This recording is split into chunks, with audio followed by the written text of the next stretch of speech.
Welcome to the Team Engagement Podcast, where leaders of teams share their insights. We discuss 5 questions in about 10 or 15 minutes. And I'd like to welcome our guest today. This is Chris Reade. He is the CEO of LookFar Ventures out of New Orleans, Louisiana.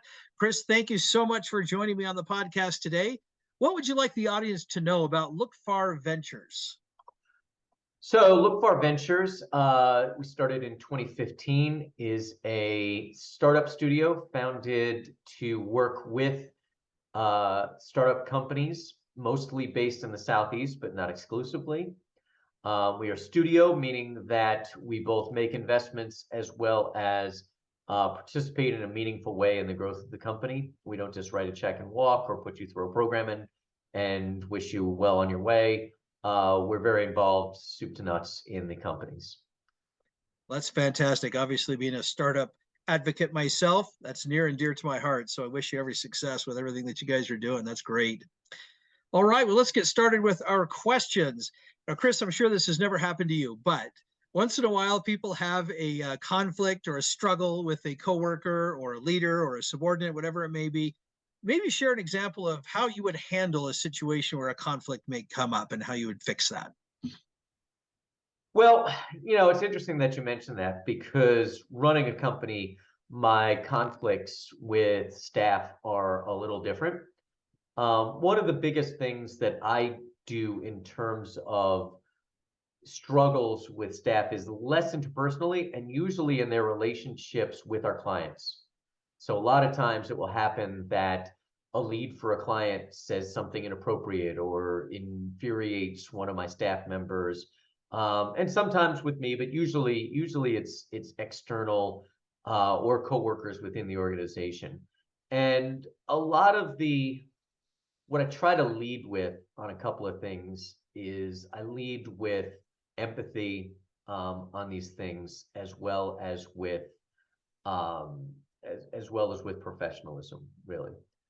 In our world where we work in a lot of software development, a lot of startups, the remote nature of that work, especially the last 2 years, but it's always been the case, can create misunderstandings and creates less of a personal bond. It also annoys people less because, of course, you don't see everybody every day, so you're a little more forgiving maybe of these things. But one of the big things is trying to help people understand where other people are coming from. When they understand, why is it that this person is acting really, really, really annoyingly stressful or being biting or sarcastic or whatever with you, a lot of times it comes down to understanding what's going on in their world. Is this project going south and it's on them? And that's why they're losing their minds at you and acting really obnoxiously. All of those sorts of things. And I find that when we treat other people like people and really try to walk a mile in their shoes, we can usually find a middle ground to kind of de-escalate situations. I think that's great. I like what you said there towards the beginning about leading with empathy, trying to look at it from their point of view. I think that's a really powerful concept on resolving conflict. So I love that comment. Well, question number 2, I'm sure you've heard the phrase that people don't leave jobs, they leave managers. What's one idea or tip, if you will, on how a leader can help retain their talent longer? So in the last 2 years of the quote Great Resignation, across our organization, we've had a grand total of 2 people resign, which is a very, very small number relative to the size of our company and to the amount of churn in other organizations. That's fantastic. So I feel like we've done some things right. And I believe that a lot of that has to do with, not to be cliche about it, but servant leadership is really important.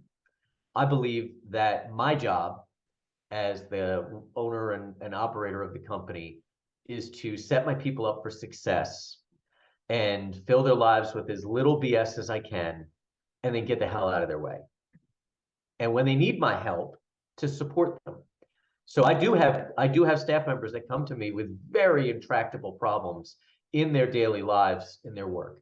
And the most important thing that I find is that if I'm able to help them understand what is the root cause of these problems? What is really going on? Why are these things happening? Like we have one project in Florida right now that's probably 9 months overdue, and it creates a lot of stress for a lot of people.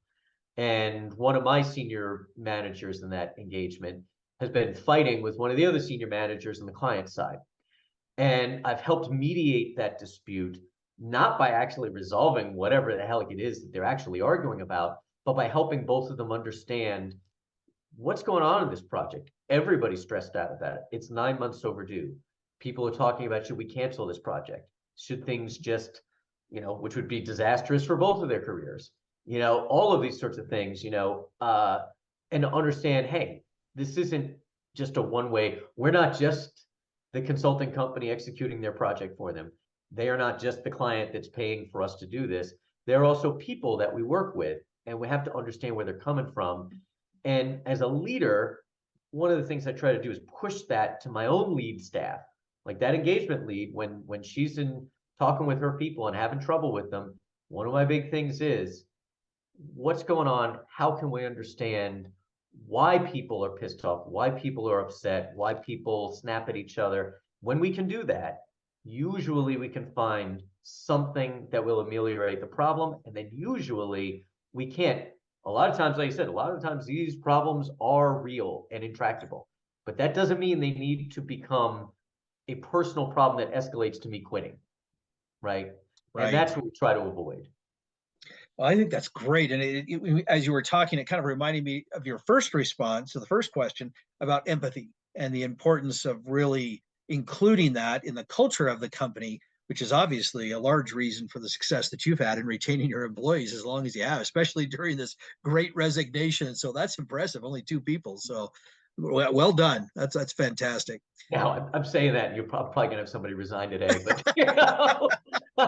Well, to some degree, it's inevitable that people are going to choose to move on to a different direction. But it speaks well, in my view, speaks well that you have that approach. That your attitude is one of, hey, let's create an environment where everybody feels heard, that they have ways to contribute, that are they're consistent with what they're excited about. All those things that you were just talking about. I love it. I think you're in my view well poised to do very well. So I think you're going to do great. Well, question number three, how can a leader help build resilience in a team? Resilience. So, resilience, not the ability to ignore bad things that happen, the ability to accept that a bad thing has happened and then to move forward in a way that is positive, right? So, that to me is what resilience means. When I I like think that. about resilience, I think a lot about, do we have mission alignment within our projects and within our company? Because people are not resilient when they do not understand why they are being resilient. In other words, when bad stuff happens, if I don't understand what it is that we're trying to do in the first place, then it's really easy for me to go, man, that sucked. I don't like that. Let's move on. Um, so, for example, in all of our projects and anything that we do commercially, really, and this is in the enterprise space, less in the startup space. In the startup space, resilience is a different matter. I don't know if you'd prefer me to address that, but um, Either way. in the enterprise space, a lot of it's very easy to forget why it is that we do a thing. Like I mentioned, the census. We worked on the census for 5 years, and it's easy to just look at it as a project. But if you get people to realize that you're doing one of the most important tasks that the government of the United States does, and it does it continually, not just every 10 years, it's constantly going on. And you understand that that really is a really critical function that drives funding, it drives representation, it drives lots and lots and lots of things. Then when people realize that mission alignment between, yes, we are getting paid to do our jobs, we're building software, we're getting paid, right? That's how we do our thing. Right. But when there's mission alignment with understanding, I'm building software to help do a thing that means something, that I'm not just getting paid, but I'm doing something that has some value to somebody other than just making a buck, but it has some meaning, even in a truly commercial context. That's a government context, but I could do it just as easily in commercial context, where like in Bristol Myers Squibb, we work on some cancer drugs that are really, really important. And the customer service app that we build helps patients who are in a life-threatening situation get the kind of help and the information that they need as quickly as they possibly can. So I mean, I can do this same mission alignment governmentally, commercially, nonprofit. I could do it with anything. But the critical thing is that we take the trouble to help our staff understand where they are and what they're doing. Because people, Bill Gates famously had that, what he called meta programming. It's really meant that you just worked on the widget you worked on and you didn't have any clue, and you should never know what's above or below you in that project. You should just do the job. That's BS. That's not the way people work. Software is developed by human beings, and those human beings need to understand why they're doing what they're doing. And when they do, they don't quit. They're resilient. They come back. They keep going when bad stuff happens because they understand what the heck it is they're a part of. And when they don't, when you don't tell them that, when you just say, shut up, kid, go do your work, then that Doesn't they work. quit. Yeah, that does, when bad stuff happens, and bad stuff always happens, they leave or they stop doing their job. They quit, but in like a big way.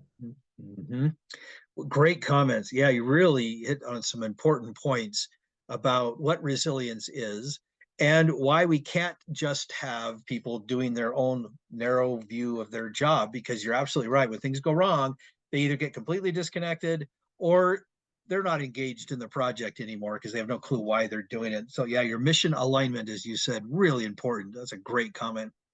All right, question number 4. Is there someone that you would like to recognize that has had a positive influence in your life?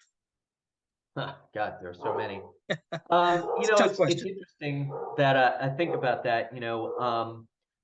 I recently had so my mom and dad. I'm at the right age where your folks start getting, kind of on the downslope of life. And one of the things I've realized about and I have a teenager now, so I'm actually also start thinking on the other side of it, right?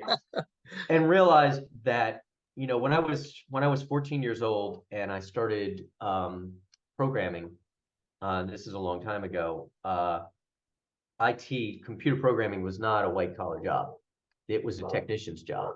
And my folks wanted me to go to college and do all these other things and do all this stuff, which of course I did, but they took a little bit of a leap in allowing, like, to really support me getting into what has really made all the money I've made in my adult life, and all of the work that I've done in it. And they didn't really understand it. My dad was a finance guy, and my mom's a math geek and actuary.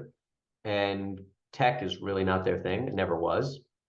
And I realized that support from people around you that are that integral into your life at the right moment really is one of those outliers that Gladwell talks about in his book.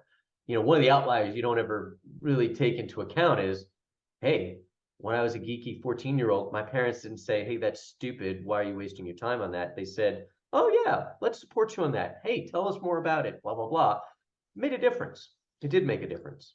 And so that's one of the things I think about when you ask I think that. I love that. I love hearing, and I ask this question to all the guests, and it's one of my favorite questions because so many times the guests have mentioned family members, whether it was the parents or a parent, or maybe it's an aunt or an uncle, a sibling, even children. I've even heard their own children have been inspiring to them. So I love that you recognized mom and dad for the support they gave you, which at that time, and I think you and I are probably close to the same age based on your description.